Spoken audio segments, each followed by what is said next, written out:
In Morocco, security forces fired on Gen Z protesters, causing deaths and injuries. The Moroccan Committee for the Defense of Political Prisoners has urged an urgent judicial investigation into the killings in Laqla'a as calls intensify to end the crackdown on demonstrations.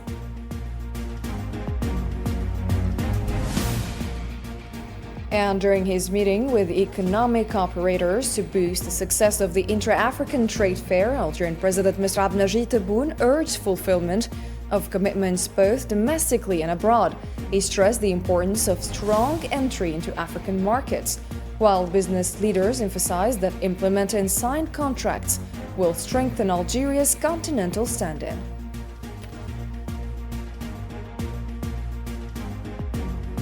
Hello and welcome back to the details of your nightly news. First, the Somoud flotilla reported that the vessel named Marinette is still sailing strong, despite the interception of most boats heading to break the blockade on the Gaza Strip. The group wrote in a post on social media that during the last 24 hours, 21 boats were confirmed intercepted, 20 were presumably intercepted, and 1 was still sailing. It added that more than 450 civilians were illegally abducted by the Zionist forces.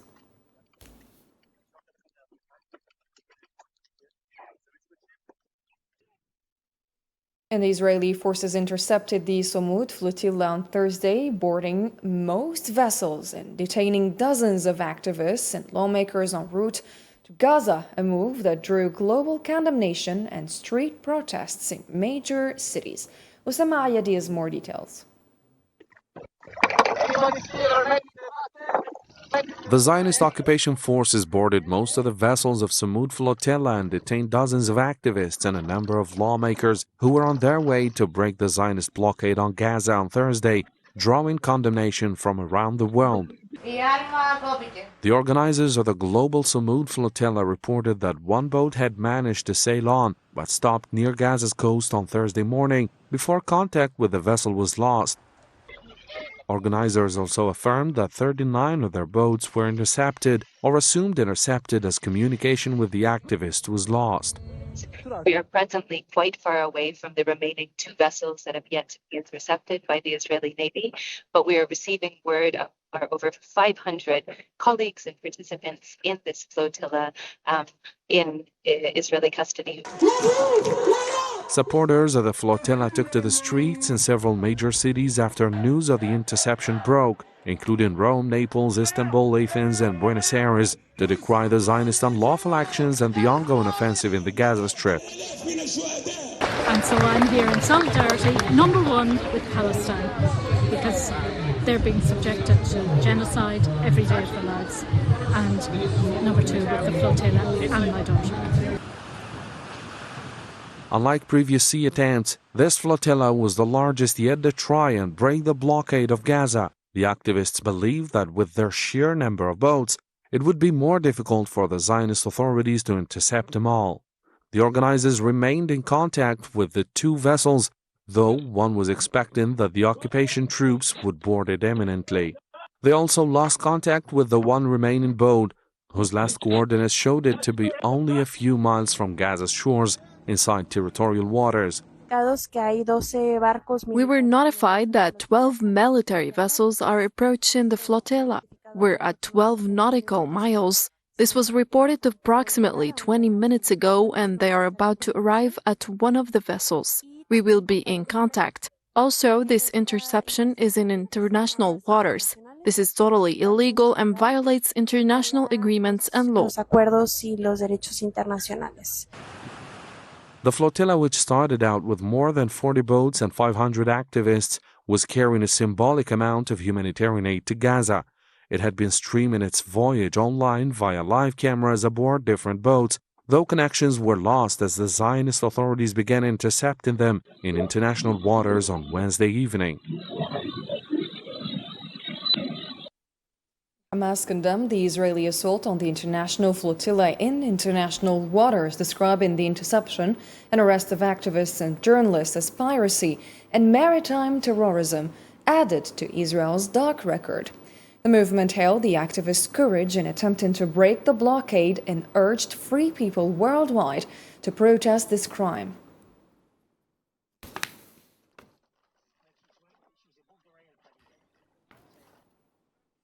Turkish President Recep Tayyip Erdogan described the Israeli interception of the Global Steadfastness flotilla bound for Gaza as shameful piracy, saying the assault on civilians sailing in international waters once again exposes the hysteria driving Israel's government to conceal its crimes against humanity in Gaza.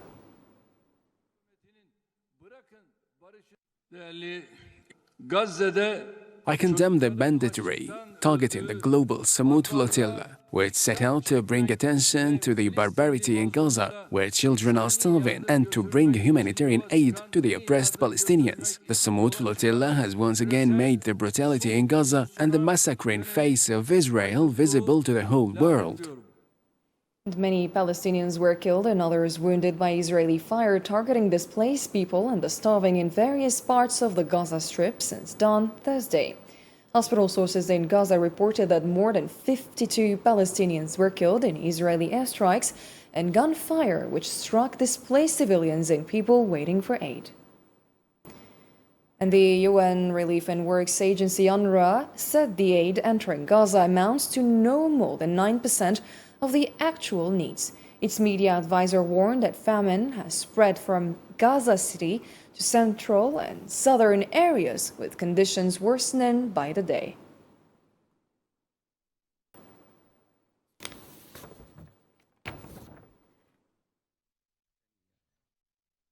In other news, and in recent hours, the town of Laqla'a near Agadir witnessed a tragedy as 3 protesters were killed and others wounded. The National Gendarmerie admitted the deaths, justifying the incident as self-defense in a scene exposing the Makhzen's bloody repression. Hossam Barkan has more details. The area of Laqla'a, near Agadir, became the stage in recent hours for one of the most horrific scenes of repression and intimidation. This footage clearly shows a minor trembling from a gunshot wound, while on the roadside, activists confirm that the bodies scattered there belonged to a young man shot dead by the Royal Gendarmerie. As soon as the contours of the tragedy became clear, the security authorities in the kingdom hurried to completely distort the incident into an entirely different picture. The new official narrative, the use of service weapons in self-defense to repel what was described as an attack and raid on the Royal Gendarmerie post in an attempt to seize ammunition and equipment. And as blatant as this official distortion appeared, the admission stood as the most striking evidence, an official confirmation that the incident left 2 people dead and others wounded. With the continuation of the Gen Z protest movement, which has insisted from the very beginning that its demands are purely social, the bloody Makhzen machine persists in turning a deaf ear, resorting to live bullets to intimidate demonstrators. Such is the bitter reality in Morocco. If you don't die from hunger and oppression, you die from bullets and betrayal. You have followed in our top stories the Moroccan Committee for the Defense of Political Prisoners called for an urgent judicial investigation into the killing of 3 citizens during the protests in Laqla'a, stressing that specialized investigative judges must handle the probe to establish facts and assign responsibility in line with the Constitution and legal principles. It emphasized that only the specialized judiciary can provide an initial account of the events to avoid premature or false conclusions.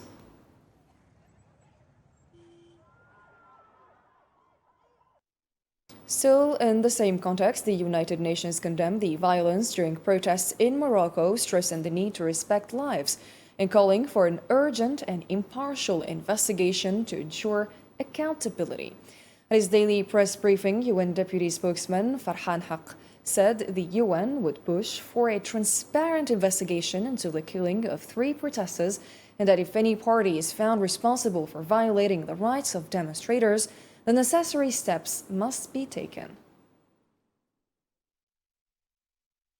We're certainly aware of the violence that's happened in these demonstrations, and it's deplorable that, according to the reports, that at least 3 people have been killed. So from our side, we would urge transparent investigations and accountability for any people found responsible for violating the rights of people who are engaged in peaceful protest. And a Moroccan organization called for unity and collective action in order to tilt the balance in favor of Gen Z's youth struggle and to stop what it described as the state's repressive machinery. In a statement published Thursday, Attack Morocco urged unions, coordinations, and associations to organize various forms of solidarity to encourage popular mobilization.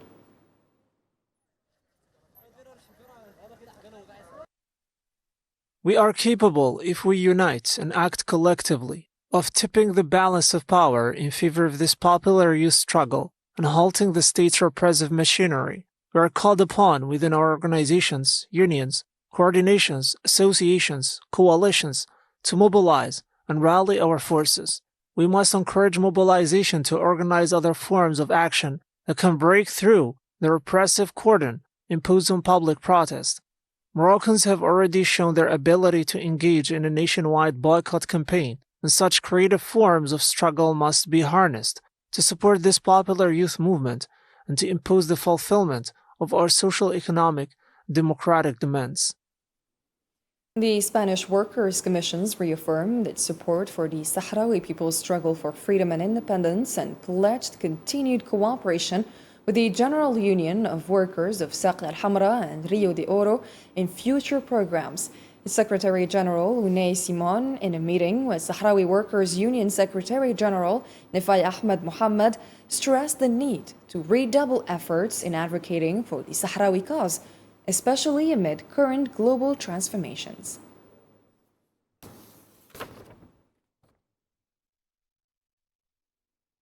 The Algerian President, Mr. Abdelmajid Tebboune, said Thursday in Algiers that the success of the 4th Intra-African Trade Fair hosted last September was the result of a collective mobilization of all sectors and foreign partners. Speaking at the International Conference Center during a meeting with economic operators, Tebboune stressed that the large number of deals signed at the Algiers edition proved that partners found a favorable investment climate, thanks to Algerian industrialists and young entrepreneurs. يجدر بنا أن نقول بأن المعرض للتجارة البينية الإفريقية تجاوز كل التوقعات، حيث تم توقيع عقود بقيمة 48 مليار فاصل 3 مليون دولار، أي أكثر من 44 مليار دولار المتوقعة. كنا متوقعين 44، الحمد لله وصلنا إلى 48. إن دلائل النجاح التي تكشفها الأرقام المذكورة هي ثمرة تعبئة جماعية استقطبت الفاعلين الاقتصاديين الوطنيين والمؤسسات الاقتصادية والشركاء الأفارقة والدوليين الذين وجدوا في الجزائر مناخا استثماريا جذابا ومضمونا نجني اليوم ثماره بفضل جهود الصناعيين الجزائريين ورواد الأعمال وحاملي المشاريع من الشباب الذين أظهروا أن إنتاجنا الوطني أخذ مساره إلى بلوغ الأهداف التي سطرناها معا، وهي تحقيق الجودة والقدرة التنافسية. President Tebboune stressed that the efforts of Algerian economic operators over the past 3 years has proven the national economy is on the right track. يأتي هذا اللقاء بعد ما مضينا مع بعض 3 سنوات واحنا نبحث على رواج البضائع والإنتاج الوطني، حتى جاءت فرصة المعرض الأخير للتجارة البينية الإفريقية، والذي كان فرصة أتيحت للمتعاملين الاقتصاديين لإبراز وبصفة ماشي لا تجذب الأنظار، بصفة اللي خلات الجزائر تكتشف من جديد من طرف إفريقيا والأشقاء الإفريقيين وحتى من الدول الأخرى، لأن ما ننساش باللي ما بين العارضين وما بين الحضور كانت 21 دولة خارج إفريقيا اللي شاركوا معنا في المعرض. إذن كانت هذه الفرصة وبرهنت فيها على كل ما كنا نطمح إليه، على أن الاقتصاد الوطني الجزائري في الطريق الصحيح والطريق السليم. وكما سبق لي وقلت، الدولة القوية هي الدولة اللي عندها اقتصاد قوي وجيش قوي وشعب واعي ووطني. The Algerian head of state urged public and private operators to honor their commitments at home and abroad, stressing that the credibility of the state comes above all. النجاح الباهر الذي حققناه معا ما لازمش يخلينا نمرمر الكرام على هذا المعرض، فجاء وقت التركيز والتطبيق لكل ما اتفقتم عليه مع أشقائنا الأفارقة وغيرهم. إذن لازم استمرارية في العلاقات، وأظن أن اللي زاروكم واللي اتفقتوا معاهم واللي مضيتوا معاهم ينتظروا كذلك في خطوات أخرى باش تتصلوا بهم، ربما تعزموهم لمرة أخرى يعاودوا يجوا، تبقى علاقات دائمة بيناتكم، ما هيش علاقات ظرفية مضينا وبقى على خير. لأن مكانة الجزائر تقتضي أن يكون مستقبلا انطلاقا من هذا المعرض أن يكون تواجد نتاع الجزائر فعلي ومكثف في كافة إفريقيا.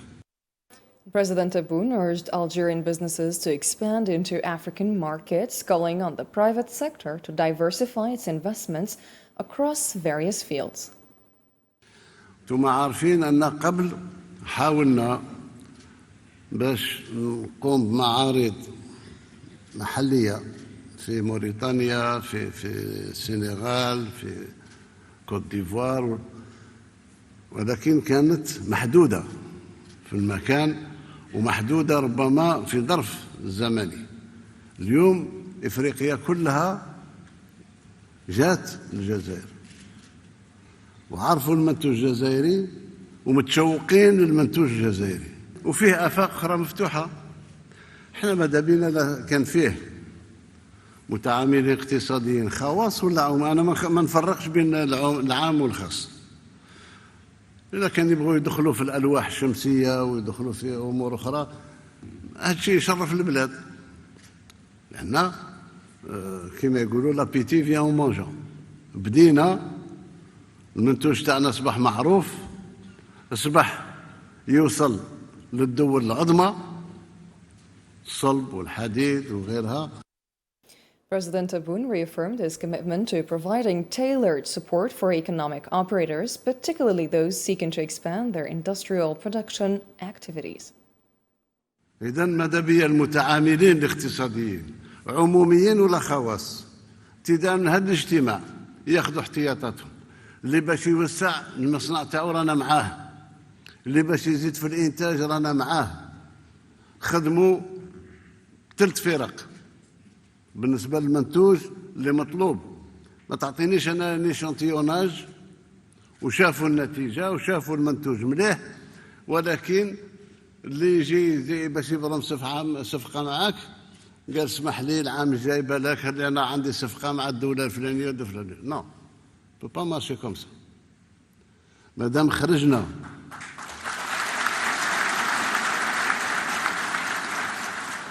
مهما كانت الصعوبات، المصداقية نتاع الجزائر فوق كل اعتبار، كل اعتبار. احنا اليوم اخوان اللي محتاجين اراضي باش يوسعوا المصانع تاعهم، من دروك نقول لكم نعم ومستعدين. اللي محتاجين قروض اضافيه اهلا وسهلا. هذو مجر من أمثلة اللي تسمح لكم باش تكونوا في المستوى وفي الموعد مع إفريقيا. فرصة هذه جات ما نتخلاش عليها. The Algerian Economic Renewal Council President Kamel Moula affirmed the commitment of Algerian economic actors to fully implement the $11.4 billion in contracts signed at the 4th Intra-African Trade Fair. He stressed that executing these agreements and following up on related opportunities will build customer trust and reinforce Algeria's economic position in Africa. هذا النجاح هو ثمرة عمل جماعي. This success is the result of collective work in which economic operators, public institutions, as well as African partners all participated, contributing together to achieving the objectives set by the African Export-Import Bank, Afreximbank. For the credibility of Algerian economic operators and the reputation of our country, we must succeed in implementing the signed contracts worth $11.4 billion in non-hydrocarbon exports. It is also necessary to closely follow up on the remaining contracts, estimated at $11.6 billion, so that they materialize on the ground.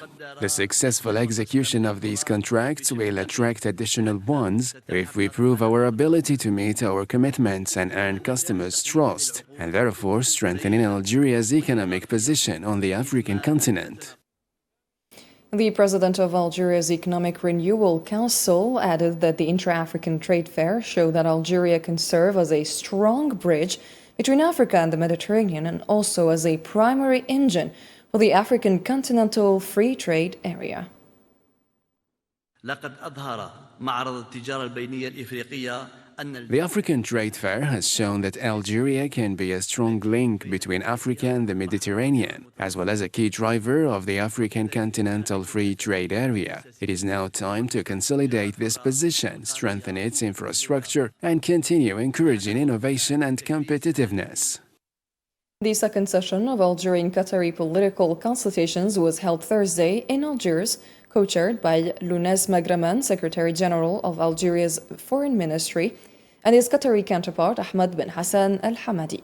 According to an Algerian Foreign Ministry statement, the meeting reflected the regular exchanges between the two countries and reaffirmed their commitment to strengthening cooperation in politics, economy, trade, energy, and technology, in line with the directives of President Abdelmajid Tebboune and Emir Sheikh Tamim bin Hamad Al Thani, and the two sides also reviewed regional and international issues of common concern, with Algeria reiterating its support for Qatar following Israel's violations of its sovereignty early last month, and underlining the centrality of the Palestinian cause.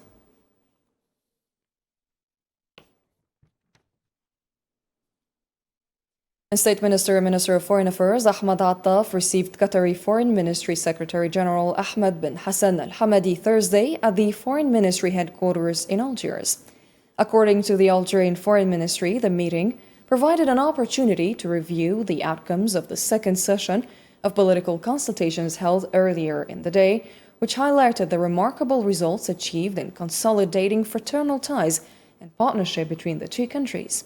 The statement stressed the need to continue joint efforts to further strengthen bilateral cooperation in line with the ambitious goals set by the leaders of both nations, President Abdelmajid Tebboune and Emir Tamim bin Hamad Al Thani.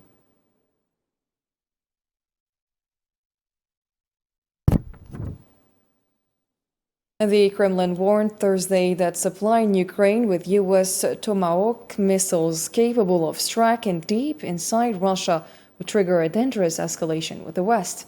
Kremlin spokesperson Dmitry Peskov said Moscow is aware of reports that Washington is weighing such a move and cautioned it would draw a response, adding that no weapon can fundamentally alter the course of the conflict.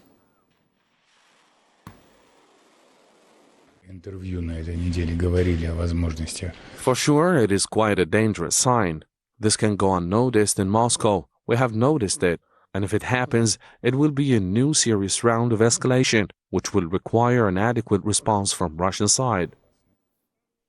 And Russian President Vladimir Putin said his country is closely monitoring what he called the militarization of Europe, warning that Moscow may take defensive measures and that a strategic defeat of Russia is impossible. Speaking at the Valdai Forum in Sochi, he vowed an overwhelming response to any threat and claimed Western attempts to subjugate Russia through sanctions have failed.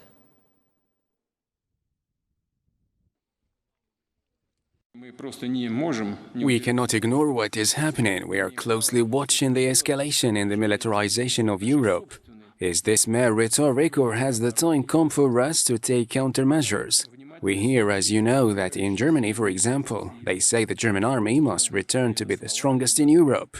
Well, we listen carefully and we are watching. As for anyone who wishes to compete with us in the military field, as we say, will is free, let them try. Russia has repeatedly shown that when a threat arises to our security, to the security and safety of our citizens, to our sovereignty, and to our existence as a state, we respond swiftly. There is no need to provoke us. It has never, ever ended well for the provoker. Meanwhile, Ukrainian President Volodymyr Zelensky called on European countries to expedite the adoption of the 19-country package of sanctions against Russia, calling for a reduction in dependence on Russian resources, particularly oil. We count on the quick approval of the 19th EU sanctions package. It's almost ready. Now only political decisions are needed. I urge you all to support it. This will also help our relations with America and with President Trump. He wants to see that Europe is acting against Russia for this war. Strong actions from Europe will strengthen the US response. And as the last piece of news, several Sudanese civilians were killed and others injured in a drone strike by the Rapid Support Forces west of Al Ubaid, North Kordofan state. Local sources confirmed Thursday that 4 members of one family were killed and others wounded when their car was struck by an RSF drone in Al Maramira area west of Al Ubaid.